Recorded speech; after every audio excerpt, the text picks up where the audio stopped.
ప్రాముఖ్యమైనటువంటి అంశాన్ని మనం మాట్లాడుకుందాం. ఎందుకంటే దేవుని స్తుతించుటకు వచ్చిన మనము దేవుని లేఖనంలో ఉన్న అన్ని విషయాల్ని పరిశీలనగా చూడాలి. అన్నిటినీ పరిశీలనగా చూసి దాని ప్రకారంగా మన జీవిత విధానాన్ని ఆత్మీయంగా నడిపించుకోవాలి. అలా మనం నడిపించుకుంటున్నప్పుడు మనం దేవునికి దగ్గరగా చేరతాం, దేవుని వలన ఆశీర్వదించబడిన వారిగా ఉంటాం.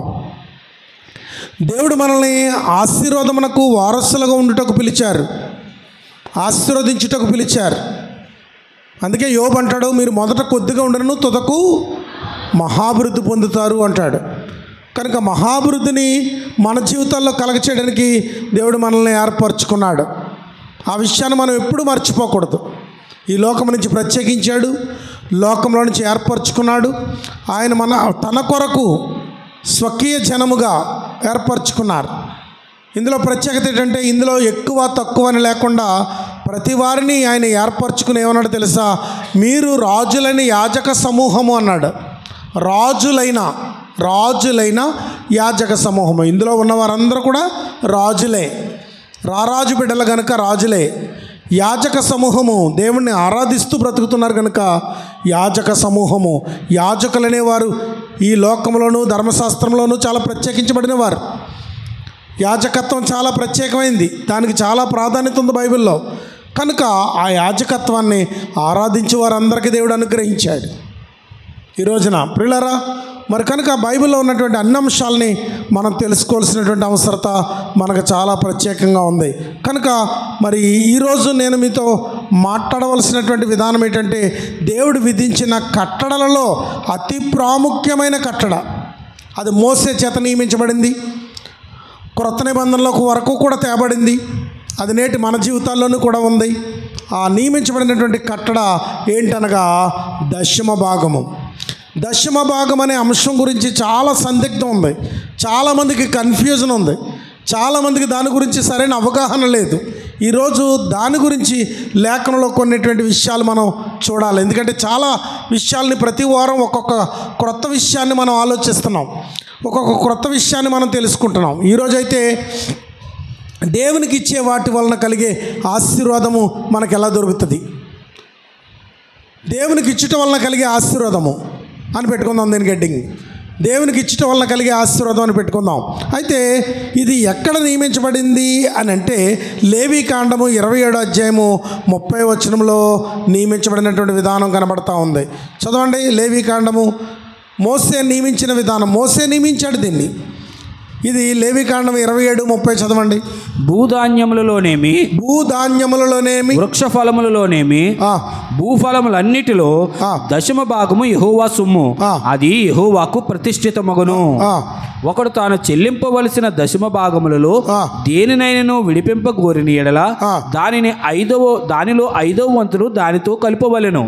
గోవులలోనే గాని గొర్రె మేకలలోనే గాని కోల క్రింద నడుచునన్నిటిలో దశమ భాగము ప్రతిష్ఠితమగును. అది మంచిదో చెడ్డదో పరిశోధింపకూడదు, దాన్ని మార్చకూడదు. దాన్ని మార్చిన ఎడల అదియు దానికి మారుగానిచ్చినది ప్రతిష్ఠితములగును. అట్టి దాన్ని విడిపింపకూడదని చెప్పుము. ఈ కాంటెస్ట్ మోసే ఇశ్రాయేలుకి సబ్జెక్టుగా ఇచ్చాడు. దీని నుంచే ఈ కానుకలు, ఈ భాగాలు ఇవన్నీ కూడా వెలువడ్డాయి. కనుక లేవీకాండంలో మోసే ఇస్తున్నటువంటి విధానము మనం గమనించాలి. ఇది లేవీకి మాత్రమే గోత్రము లేవీ గోత్రానికి మాత్రమే ఈ భాగములను ప్రతిష్ఠించమని దేవాది దేవుడు చెప్పాడు. ఎందుకంటే మిగతా గోత్రాలన్నిటికీ భూభాగాన్ని పంచాడు, ఆస్తిని పంచాడు, సమర్థతను పంచాడు. అంతా కూడా భాగాలుగా చేసి మిగిలిన గోత్రాలన్నిటికీ ఇచ్చాడు. ఇచ్చిన దేవుడు లేవీకి ఏ స్వాచ్ఛమో ఇవ్వలేదు. అర్థమవుతుందా? మీకు అర్థం కాదేమో. యాకోబు కొడుకులు వీళ్ళు బైబిల్ చివరుంటారు, గోత్రకర్తలు యాకోబు కొడుకులు. అందులో లేవీ కూడా యాకోబు కుమారుడే. అందరికీ కానాను దేశం వెళ్ళిన తర్వాత యెహోషువ ద్వారా అలాగే వారికి స్వాచ్ఛాలు పంపకం చేసినటువంటి దేవుడు ఎంత భూభాగం నీది, ఎంత భూభాగం నీది, ఎంత భూభాగం నీది అని అందరికీ పంచిన దేవుడు లేవీని విడిచిపెట్టేశాడు. లేవిని యాజకత్వానికి నియమించాడు.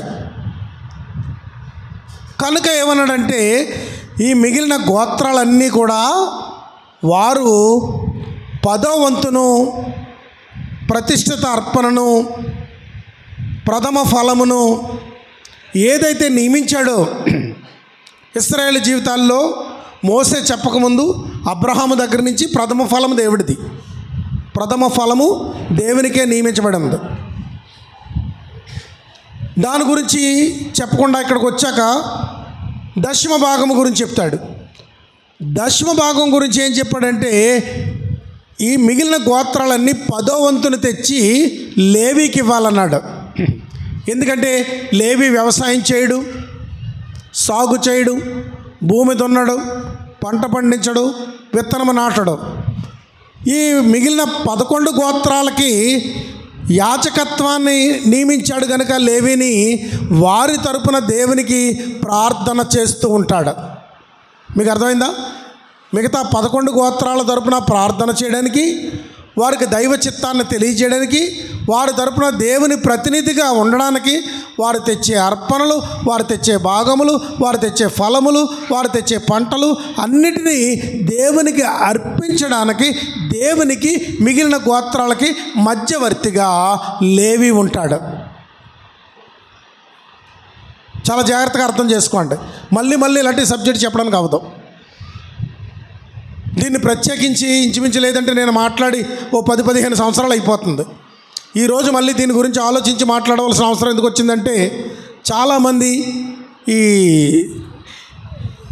యూట్యూబ్లో అలాగే చాట్స్ ఉంటున్నాయి కదా, వాటిల్లో సంఘం లేనోడు, బాధ్యత లేనోడు, రోడ్డు మీద తిరిగేవాడు, భద్రత లేనోడు, కాపుదల లేనోడు, దైవ భయం లేనోడు ఒక్కొక్క చాటు పెట్టేస్తున్నాడు. ఆడేమని చాటు పెడుతున్నాడంటే అది ఇవ్వక్కర్లొద్దు, ఇది ఇవ్వక్కర్లొద్దు, ఈ పాస్టర్లు అందరూ దొంగలు, వీళ్ళు అలాంటి వాళ్ళు ఇలాంటి వాళ్ళు, వాళ్ళు ఆస్తులు కూర్చేసుకుంటున్నారు, ధనాన్ని కూర్చేసుకుంటున్నారు, మీరేమి ఇవ్వకండి అని రకరకాలుగా చాట్లు పెడుతుంటే విశ్వాసులకి అయ్యే నచ్చుతున్నాయి. ఎందుకంటే ఏది వాళ్ళకి అనుకూలంగా ఉందో దాని మీద మనసు పెడతారు. అలాంటివి నాకు 2-3 తగిలినప్పుడు ఈ సబ్జెక్ట్ మీద చాలామంది అపోహ కలిగి ఉన్నారు. ఏది ఇవ్వాలి? క్రొత్త నిబంధన చెప్పింది ఇవ్వాలా? పాత నిబంధన చెప్పింది ఇవ్వాలా? మోసే నియమించింది ఇవ్వాలా? యేసు ప్రభు చెప్పింది ఇవ్వాలా? పౌలు గారు చెప్పింది ఇవ్వాలా? ఏంటి అనే కన్ఫ్యూజన్ చాలామందికి ఉంది. ఇందులో కొంతవరకు మనం క్లారిటీ చేసుకోవచ్చు. మీరు నేను వాక్యం దగ్గరికి వచ్చి కొన్ని డౌట్స్ క్లియర్ చేసుకోవచ్చు. ఈరోజు ఇంకా అదనమైనటువంటి జ్ఞానం మీకుంటే సంతోషం. దాన్ని బట్టి కూడా మీరు నాతో మాట్లాడితే నేను మీతో ఏకీభవించడానికి సిద్ధంగానే ఉన్నాను.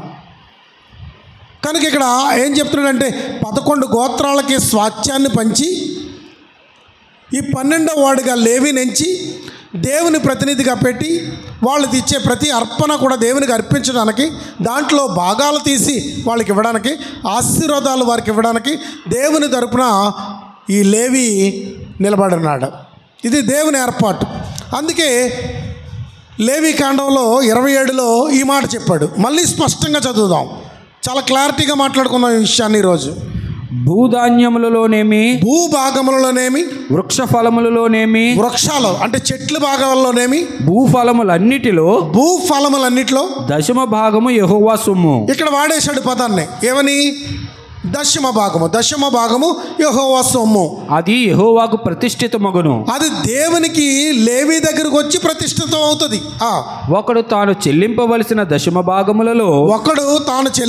దశమ భాగాల్లో దేనినైనా విడిపింపగోరిన ఎడల, ఒకవేళ దాన్ని తీసేసి వేరే దానికి వాడాలనుకుంటే దానిలో 5వ వంతును దానితో కలుపవలెను. ఇంకో 5వ వంతు అంటే 10, 20 అవుతుంది, కానీ 5 చేరితే 15 అవుతుంది. అలాగా 5వ వంతు చేర్చి కలపవలను. గోవులలోనే గాని, గోవులంటే పశువులు, గొర్రె మేకలలోనే గాని, మేకలు గొర్రెల మందల్లో గాని, కోల క్రింద నడుచునన్నిటిలో 10వ భాగము ప్రతిష్ఠితమగును. అంటే ఈ లేవి దగ్గరికి వస్తుంది, అది ప్రతిష్ఠితం అవుతుంది. దేవుడు నియమించిన నియమం ప్రకారంగా అది దేవుని సన్నిధికి చేరుతుంది. అది యెహోవాది అని చెప్పేశాడు. ఇంకా అది మంచిదో చెడ్డదో పరిశోధింపకూడదు. ఒకవేళ నువ్వు నియమించిన తర్వాత అది చెడ్డదైపోతే దాన్నే ఇవ్వాలా. అంటే కోళ్ళ కింద పశువుల్లో అన్నాడు కదా, ఒక గొర్రెను ప్రతిష్ఠించావు, దానికి ముందు 2 కాళ్ళు ఇరిగిపోయి ఆ 2 కాళ్ళతోనే దేకుతుంది, దాన్నే ఇవ్వాలా. ఈ కుంటిది దేవుని మందిరంలో కట్టుకెళ్తే లేవి ఏమంటాడో, చూసేవాళ్ళు ఏమంటారో, వీడు కుంటిదాన్ని తెచ్చాడంటాడు, హేబేలు కయ్యిన అర్పణలాగా నాది అయోగ్యమైన అర్పణ అవుతుందేమో అని ఇంకో దాన్ని ప్రతిష్ఠించకూడదు. అలా ప్రతిష్ఠించినట్టయితే ఈ ముందుది ప్రతిష్ఠితం అయిపోద్ది, రెండో దాని వైపు చూసావు కదా, దాని బదులు దీన్ని ఇస్తే బాగుంటుందేమో అనుకున్నావు కదా, ఇది ప్రతిష్ఠితం అయిపోద్ది అని చెప్తున్నాడు. మంచిదో చెడదో పరిశోధించకూడదు, దాన్ని మార్చకూడదు. దాన్ని మార్చిన ఎడల ఒకవేళ మార్చాలంటే అదియు దానికి మారుగానిచ్చినది ప్రతిష్ఠితములు. ముందు చెప్పింది దానికి ప్రతిగా దేనైతే చూసావో అది, ఈ రెండు ప్రతిష్ఠితం అయిపోతాయి. అట్టి దానిని విడిపింపకూడదని చెప్పుము. దాన్ని విడిపించకుండా నువ్వు అలవాటు చేసుకో. అర్థమైందా? మీకు అర్థమైంది అనుకుంటాను. దాన్ని విడిపించకుండా అలవాటు చేసుకో, ఇదొక నియమం. ఇది చెప్పినవాడు ఈ ఇశ్రాయేలు కట్టడలో, ఇశ్రాయేలు నియమంలో సాగుతూ వచ్చింది. ఈ 11 గోత్రాలు, ఈ లేవి గోత్రానికి ఈ 10వ వంతుని తీసుకుని వచ్చి ఇవ్వడం. దాంట్లో కొత్త నిబంధనలో ఒకడు అంటాడు కదా, నేను చిన్నప్పటి నుంచి ధర్మశాస్త్రాన్ని అనుసరిస్తున్నాను, తూచా తప్పక 10వ వంతుని నేను చెల్లిస్తున్నాను, ఈ సుంకర వలె నేను లేను అని చెప్తాడు కదా. అక్కడ కూడా వాడు దాన్ని సమర్పిస్తూనే వచ్చినట్లుగా, అంటే ఆనాటి మోసే కాలం నుంచి ఈనాటి యేసు ప్రభు కాలం వరకు కూడా ఈ నియమాన్ని కొనసాగిస్తూనే వచ్చారు అనేది మనకు అక్కడ గ్రంథంలో తేటగా బయలుపరచబడుతుంది, తేట తెల్లమవుతుంది. అయితే ప్రియులారా, ఏంటి గమనిద్దాం. మత్తయి సువార్త 6వ అధ్యాయము 34 1 నుంచి 34 వరకు చదువుదాం. అక్కడ 6వ అధ్యాయంలో ఒక ప్రత్యేకత ఉంది. అంటే అధ్యాయం అంతా చెప్పాను, నేను అంతా చదవక్కర్లేదు, అధ్యాయం అంతా చెప్పాను. దాంట్లో విధానాలు చూసుకుంటూ వస్తే మనం గమనించినట్టయితే ఒక్కొక్కటి చెప్తాడు. కానుకలు భాగానికి రండి అంటే కొండమే ప్రసంగం చేస్తూ యేసుప్రభు వారు ఇశ్రాయేల్ మధ్యలో నిలబడి, జనసమూహం మధ్యలో నిలబడి అక్కడ 6వ అధ్యాయం స్టార్ట్ చేశాడు కొండ మీద ప్రసంగాన్ని. ఆ ప్రసంగం చూడండి ఒకసారి. మనుషులకు కనబడవలనని వారి ఎదుట మీ నీతి కార్యము చేయకుండా జాగ్రత్త పడు, లేని ఎడల పరలోకమందున్న మీ తండ్రి వద్ద మీరు ఫలము పొందరు. కావున నీవు ధర్మము చేయనప్పుడు మనుషుల వలె ఘనత నొందవలనని వేషధారులు సమాజ మందిరములలోనూ వీధులలోనూ చేయులాగున నీ ముందర బోర ఉదింపవద్దు. ధర్మం గురించి చెప్పాడు. నువ్వు బోర ఉదించుకుంటూ, అందరికీ తెలియజేసుకుంటూ, అందరికీ చాటుకుంటూ ధర్మం చేస్తే అది నీకు ఫలితం దక్కదు. ఇంకా కిందకు వచ్చాడు, ప్రార్థన దగ్గరికి వచ్చేవన్నాడు. నువ్వు అందరికీ కనబడాలని ప్రార్థన చేస్తే, అందరికీ వినబడాలని ప్రార్థన చేస్తే దాని ఫలితం నీకు దక్కదు. నువ్వు ప్రార్థన ఎలా చేయాలో అది నేర్చుకో అని 15వ వచనం దాకా చెప్పాడు. 16వ వచనంలో ఏం చెప్పాడు? ఉపవాసం చేసేటప్పుడు చూడండి, లైన్గా చెప్పుకొస్తున్నాడు. ముందు ధర్మం గురించి చెప్పాడు, రెండోది ప్రార్థన గురించి చెప్పాడు, మూడోది ఉపవాసం గురించి చెప్తున్నాడు. నువ్వు ఉపవాసం చేసినప్పుడు వేషధారి వలె ఇతరులకు కనబడాలని దుఃఖముఖం వేసుకుని కూర్చుని నువ్వు ఇలాంటి ఉపవాసం చేయకని చెప్పాడు. అక్కడ ఉపవాసం గురించి చెప్పాడు. ఇంకా కిందకి 19కి వచ్చేసరికి మనం మాట్లాడుకునే విషయానికి వచ్చాడు. అదేంటో చూద్దాం. భూమి మీద మీ కొరకు ధనమును కూర్చుకొనవద్దు. భూమి మీద మీ కొరకు ధనమును కూర్చుకొనవద్దు. ఇక్కడ చిమ్మెటయు తుప్పును తినివేయును. ఇక్కడ చిమ్మెటయు తుప్పు తినివేయును. దొంగలు కన్నము వేసి దొంగిలెదరు. పరలోకమందు మీ కొరకు ధనమును కూర్చుకొనుడి. పరలోకమందు మీ కొరకు ఏం కూర్చుకోండి? అది ఒక సబ్జెక్టు ప్రభువారి నుంచి వెలువడింది. అదేంటంటే పరలోకమందు ధనమును కూర్చుకోండి. చాలా మందిలో డౌట్ ఏముందంటే, పరలోకంలో డబ్బుతో పనేటి, పరలోకంలో ధనంతో పనేటి, పరలోకంలో ధనం ఎందుకు కూర్చుకోవాలా, పరలోకంలో డబ్బులు పని ఏంటి, అక్కడ అలాంటిది ఏమీ లేదు కదా అని కొన్ని సబ్జెక్టులు వేరు చోట్ల ఉన్న సందర్భాలను బట్టి మాట్లాడుకోవడం కూడా ఉంది. అయితే యేసు ప్రభువు వారు ఏం చెప్తున్నారు ఇక్కడ? ఒక మాట అంటూ ఆయన ఇచ్చాడు, ఒక కాన్ఫిడెన్స్. ఏంటంటే అది పరలోకమందు ధనమును కూర్చుకోండి. ఆ మాట గుర్తుపెట్టుకోండి. పరలోకమందు మీ కొరకు ధనమును కూర్చుకొనుడి. అక్కడ సిమ్మెటయు తుప్పైనను తినివేయదు, దొంగలు కన్నము వేయురు అని చెప్పాడు. ఎందుకైనా అలా చెప్పాడంటే అక్కడ ఒక ఈ చదవబడిన భాగంలో మీకు ఒక సబ్జెక్ట్ అర్థం అవ్వాలా. పరలోకములో కూడా ఇచ్చేదానికి, పరలోకములో ఉండేదానికి ఒక సంబంధం ఉంది అనే విషయాన్ని జ్ఞాపకం చేసుకోవాలా. ఇక్కడ ధనానికి, ఇక్కడ డబ్బుకి, ఇక్కడ ఇచ్చేదానికి అక్కడికి సంబంధం లేదని యేసుప్రభు చెప్పలేదు, సంబంధం ఉందనే ఆయన చెప్పారు. ఆ మాట మనం అక్కడ అర్థం చేసుకుంటున్నాం. ఇక మత్తయి సువార్తకు వచ్చేసరికి 23 చూద్దాం.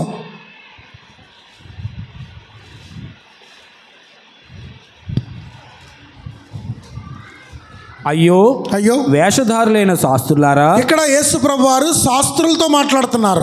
వేషధారులైన శాస్త్రులారా, పరిసయ్యులారా, మీరు పుదీనాలోను సోపులోను జీలకర్రలోను 10వ వంతు చెల్లించి ధర్మశాస్త్రంలో ప్రధానమైన విషయములను అనగా న్యాయమును, కనికరమును, విశ్వాసమును విడిచిపెట్టితిరి. ఏదో వదిలేసారు, ఏదో చేస్తున్నారు మీరు. వాటిని మానక వీటిని చేయవలసి అది అక్కడ యేసు ప్రభు వారు చెప్పింది ఏంటంటే, వాటిని మానక వీటిని చేయమని యేసుప్రభు వారు చెప్పారు. అంటే ప్రస్తావించింది ఎక్కడ? 10వ వంతు దగ్గరే ప్రస్తావించారు. 10వ వంతు దగ్గరే ప్రస్తావించారు. 10వ వంతు దగ్గర ప్రస్తావించి ధర్మమును నీతిని మర్చిపోయారు మీరు అని చెప్తున్నాడు. అయితే దేనిని మానక దేనిని చేయమని? మీరు 10వ వంతును చెల్లించుట మానక ధర్మమును నీతిని జరిగించండి అనే విషయాన్ని కూడా ఇక్కడ మీకు ప్రస్తావన. నేను చూపించుకుంటూ వెళ్తాను, మీరు అర్థం చేసుకోండి. ఎందుకంటే రకరకాల డౌట్స్, రకరకాల ఆలోచనలు చాలామందికి ఉన్నాయి. అయితే నేను కూడా దీని మీద మీకు ఒక అవగాహన కలిగించాలని ఈ సబ్జెక్ట్ మాట్లాడుతున్నాను. కొత్త నిబంధనలో ఇమ్మని చెప్పలేదు దేవుడు, ఇవ్వద్దు, అసలు అలాంటిది ఏమీ లేదు అని అనుకుంటున్నారే. అలాంటి అనుకునే వాళ్ళకి ఇక్కడ ఈ డౌట్ క్లారిఫికేషన్ ఎలాగొస్తుందంటే, మరి ఇక్కడ యేసు ప్రభువారు దానిని మానక దీనిని చేయడని చెప్పాను అంటే ఇప్పుడు మీకు అర్థం అవ్వాలా, దశంభాగాన్ని మానేయమని చెప్పలేదు. ఇంకా చదవండి, కింద ఏమంటాడు? జీలకర్రలోను పుదీనాలు. అంటే ఎక్కడ దాకా వెళ్ళారు వీళ్ళు దశంభాగం? వీళ్ళు దశంభాగం ఎక్కడ దాకా ఉంది? జీలకర్ర దగ్గర, పుదీనా దగ్గర కూడా ఉంది. అంటే వాళ్ళు వంటకంలో జీలకర్ర లేకుండా, పుదీనా లేకుండా వంటకం అవదలది. అందుకని జీలకర్రలో అంటే అక్కడ వంట పోపు సామాన్ల దగ్గర కూడా ఈ నియమాన్ని ఎంతో జాగ్రత్తగా వహించగలిగే మనస్తత్వం వారికి ఉంది. వారు సమాజంలో ఎన్నిక చేయబడిన వారని చెప్పబడుతున్నారు. అర్థమవుతుందా? అయితే కిందకు వద్దాం. 2 కొరింథీ పత్రికలో చెప్తాడు 9వ అధ్యాయము 7వ వచనంలో మానక అనే విషయాన్ని మనం మత్తయి సువార్తలో నేర్చుకున్నాం యేసు ప్రభువారి నోటి ద్వారా. ఇక్కడ పౌలు గారు ఏమంటున్నాడు? కొంచెముగా విత్తువాడు కొంచెముగా పంట కోయును. ఇదిగో విత్తడాన్ని గురించి చెప్తున్నాడు. కొంచెముగా విత్తువాడు కొంచెముగా పంట కోయును, కొంచెముగానే పంట కోస్తాడు. సమృద్ధిగా విత్తువాడు సమృద్ధిగా పంట కోయును, సమృద్ధిగా విత్తువాడు సమృద్ధిగా పంట కోస్తాడు. అంటే కొంచెము సమృద్ధి, 2 విషయాలు కనబడుతున్నాయి ఇక్కడ. కొంచెము సమృద్ధి. నీకు సమృద్ధి కావాలా? సమృద్ధిగా విత్తు. కొంచెముగా కావాలా? కొంచెమే విత్తు. మనం సమృద్ధిని కోరుకుంటాం కానీ కొంచెం కొంచెం కోరుకోం కదా. మనం ఎప్పుడు కొంచెం కోరుకోం, సమృద్ధినే కోరుకుంటాం. కనుక అలా పౌలు గారు చెప్తూ కిందకు వచ్చేసరికి ఏమన్నారు? సనుగు కొనకయు బలవంతముగా కాకయు ప్రతివాడును తన హృదయంలో నిశ్చయించుకొనిన ప్రకారము ఇయ్యవలెను.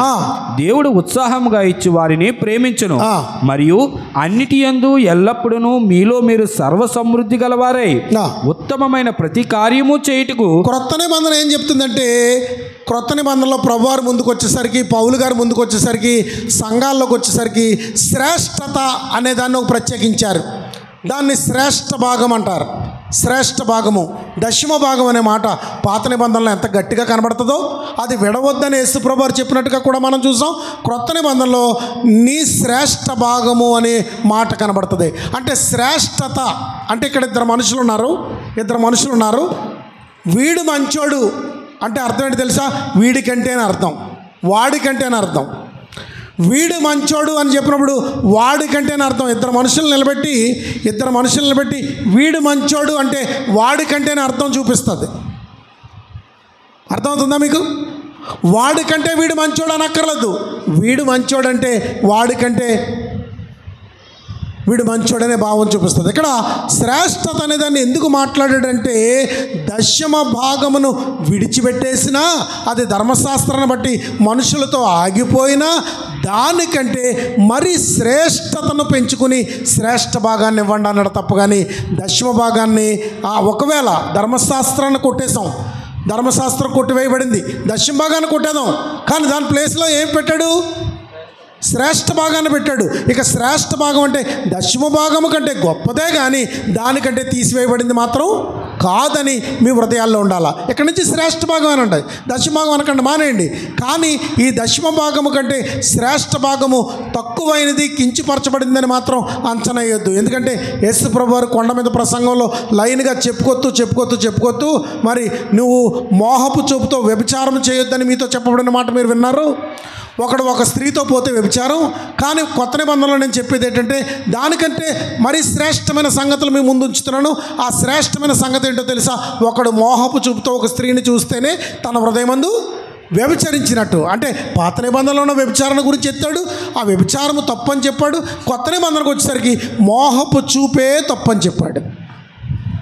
అంటే ఒక వ్యక్తితో పోయి చేసే వ్యభిచారానికి, ఒక వ్యక్తిని దారంటా వెళ్ళిపోతున్న వ్యక్తిని మోహపు చూపు చూడడానికి, అంటే ఎంత వేరియేషను, దానికి దీనికి ఎంత శ్రేష్టతను చూపించాడు అనేది మనం అక్కడ అర్థం చేసుకుని దాన్ని తీసుకొచ్చి దశమ భాగం దగ్గర పెట్టుకుంటే దశమ భాగము కంటే విలువైనది, శ్రేష్టమైనది శ్రేష్ఠ భాగము అది కొత్త నిబంధనలో ప్రవేశపెట్టింది అనే విషయాన్ని మనం జ్ఞాపకం చేసుకోవాలి. అందుకే నేను అంటూ ఉంటాను, దశమ భాగం నీకు ఇష్టమైతే శ్రేష్ఠ భాగం. ఒక ఆయన ఉండేవారు రాము గారు, ఆయన ఏం చేసేవాడంటే దశమ భాగం అని చేతులు ఎట్టువాడు, నాకు ప్రార్థన చేసేవాడిని. మళ్ళీ ఇంకో కానుక చేతులు ఎట్టువాడు. ఇదేంటంటే శ్రేష్ఠ భాగం అనేవాడు. ఆ దాంట్లోనే శ్రేష్టత అంటే బైబిల్ చెప్పింది ఇది శ్రేష్టత, నేను దీంట్లో నుంచి నేను శ్రేష్టమైన దాన్ని కూడా తీస్తున్నాను. ఆయన దగ్గర నేను చూశాను, చాలామంది దగ్గర నేను చూడకపోయినా ఒక వ్యక్తి దగ్గర అంటూ నేను చూశాను ఆ సంగతి.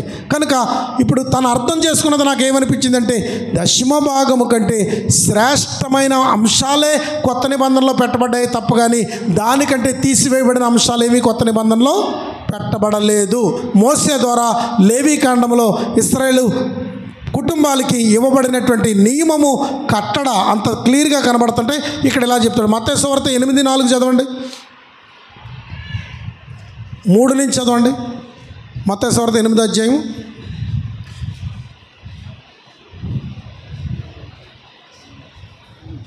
అందుకైన చెయ్యి చాపి వాని ముట్టి నాకిష్టమే నీవు శుద్ధుడు కమ్మని చెప్పగా తక్షణమే వాని కుష్ఠరోగము శుద్ధి అయ్యింది. అక్కడ వాడి కుష్ఠరోగం పోయింది. తర్వాత ఏం చేశాడు యేసు ప్రభు? అప్పుడు యేసు ఎవరితోనూ ఏమీ చెప్పకు సుమి, వాళ్ళతో ఏమీ చెప్పక సంగతులు కానీ నీవు వెళ్ళి నువ్వు ఇయ్యి చెప్పవలసిన అవసరం లేదు, కానీ నువ్వు చేయవలసింది ఒకటి ఉంది. అదేంటి తెలుసా? నువ్వు వెళ్ళి వారికి సాక్ష్యార్థమై నీ దేహమును యాజకుడికి కనబరుచుకుని మోషే నియమించిన కానుక సమర్పించమని వానితో. మోషే నియమించిన కానుకను అక్కడ ప్రస్తావించవలసిన అవసరం ఎందుకు వచ్చింది? మోసే నియమించిన కానుకంటే ఇశ్రాయేలులకి ఏ కట్టడైతే విధించాడో ఆ కట్టడను ఆయన భంగపరచలేదు అనే విషయాన్ని ఇక్కడ జ్ఞాపకం చేస్తున్నాడు. పౌలు గారు అంటారు, మీరు శ్రేష్ఠ భాగాన్ని ఇవ్వండి.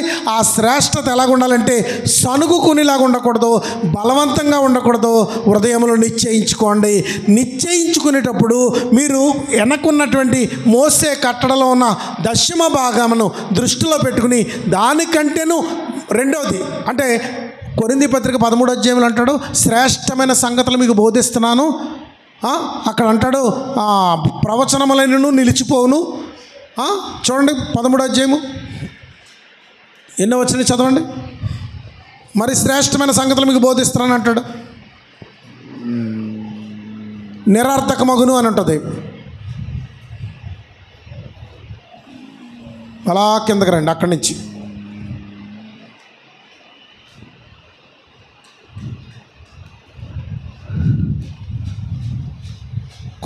మొదటి కొరింథీ పత్రిక 13వ అధ్యాయం.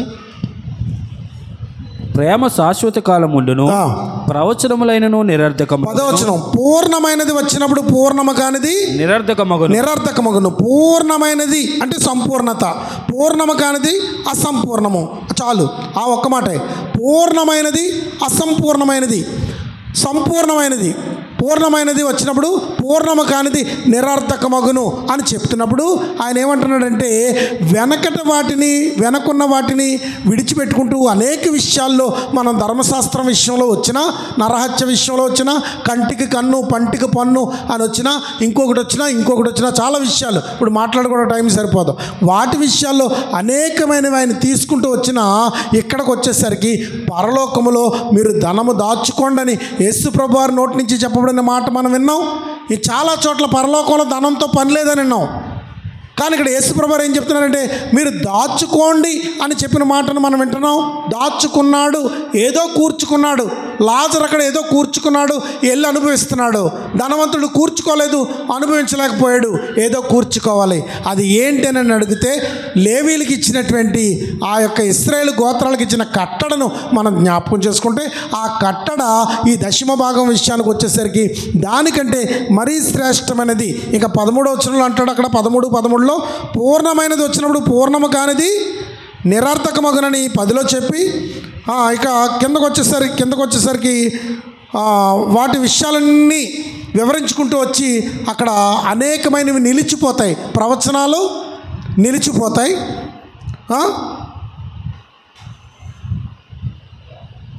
చదవండి అక్కడ. శాశ్వత కాలం, ప్రేమ శాశ్వత కాలం ఉంటుంది. ప్రవచనములైనను నిరర్థకములగును, ప్రవచనములైన నిరర్థకమవుతాయి. భాషలైనను నిలిచిపోవు, భాషలైనను నిలిచిపోతాయి. జ్ఞానమైనను నిరర్థకమగును, జ్ఞానమైనను కూడా నిరర్థకమయ్యే పరిస్థితి వస్తుంది. కానీ ప్రేమ శాశ్వత. అది ఆయన ఒక్కొక్క దాన్ని ఆయన మరి ఎక్కడ పెట్టాలో ఆ స్థానంలో పెట్టుకుంటూ వచ్చి ఈ శ్రేష్ఠ భాగాన్ని అద్భుత రీతిగా మనకి అందించడం కూడా జరుగుతుందనే విషయాన్ని మనం గమనించాలి. అయితే ఇంకా ఏమని చెప్పాడు? దేవుడు అడిగాడా, దేవుడు ఇమ్మన్నాడా అని వాళ్ళు కూడా ఉన్నారు. దేవుడు అడిగాడా, దేవుడు ఇమ్మన్నాడా, దేవుడు కోరాడా? చూడండి, నిర్గమకాండము 23:15 చదవండి. నిర్గమకాండము 23:15.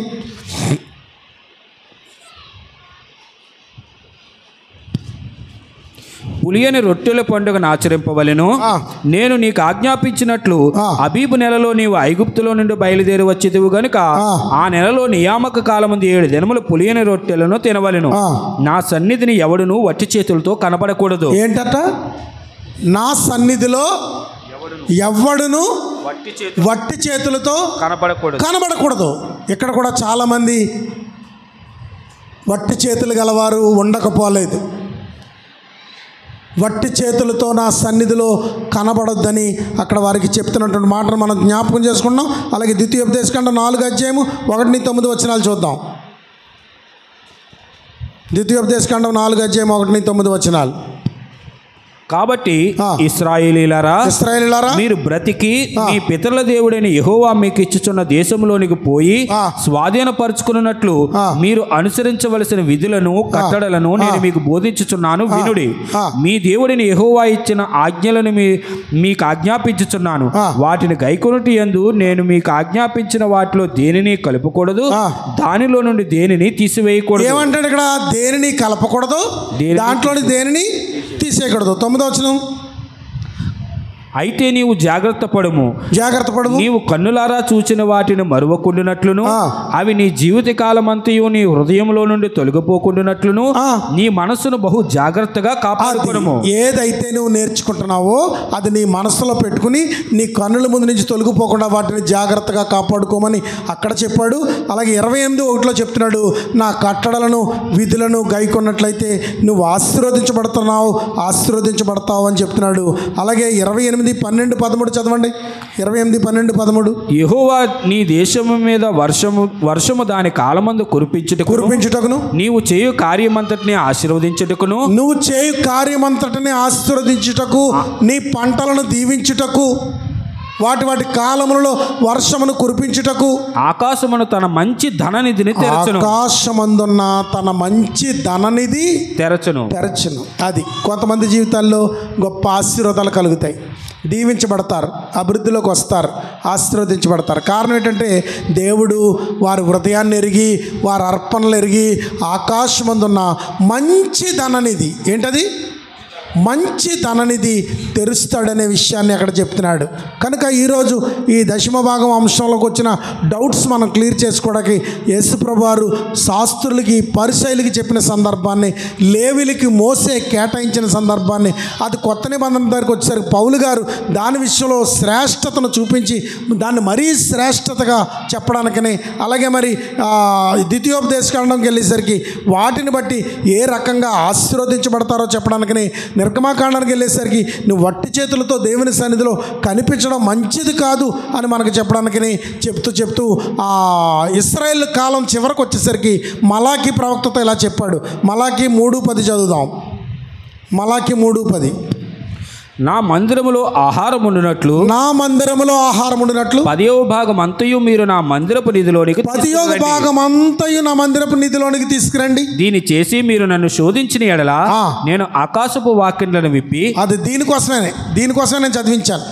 ముందు చెప్పేదంతా చెప్పుకొచ్చాడు, కానీ ఆకాశ వాక్యంలు విప్పుతానంటున్నాడు. దేన్ని విప్పుతానంటున్నాడు? నీవు నా కట్టడను నా విధులను నువ్వు గైకొంటే నీ కొరకు నేను ఏమి విప్పుతాను? ఆకాశ వాక్యంలు విప్పుతాను. ఆకాశ వాక్యంలు విప్పి పట్టజాలనంత విస్తారముగా దీవెనలు కుమ్మరించేదనని. పట్టజాలనంత విస్తారముగా.